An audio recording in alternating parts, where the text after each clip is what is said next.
各位好，我係堂主 Raymond。我希望無論大家咩出身都好，都可以享有金石文化嘅興趣同埋權利。今日我喺全心公館同大家分享一件美物，就係我手頭上呢一方壽山石白荔枝素體日形章。作品係壽山石，取材係圓門嘅正宗老荔枝洞石，大開門嘅品相好東西，滿蘿蔔絲，大冰糖地，白度一流，軟凍結晶地，明亮自然，白之中呢透微微嘅黃青感。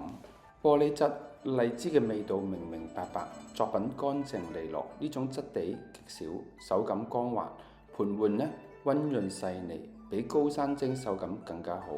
落刀嘅刀感亦都唔一樣嘅。作品性穩完整，冇裂冇格。荔枝係印石界名貴嘅品種石，荔枝洞呢有石中貴妃嘅美譽，壽山嘅代表性石種。基本上礦洞已經封礦，收藏篆刻嘅精品石種，係收一件少一件嘅。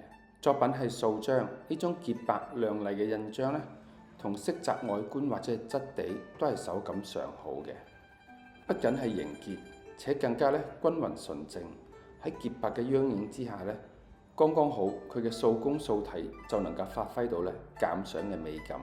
如果有鎘、沙丁、裂紋、雜質或者有其他嘅石病，章嘅美感就失色不少啦。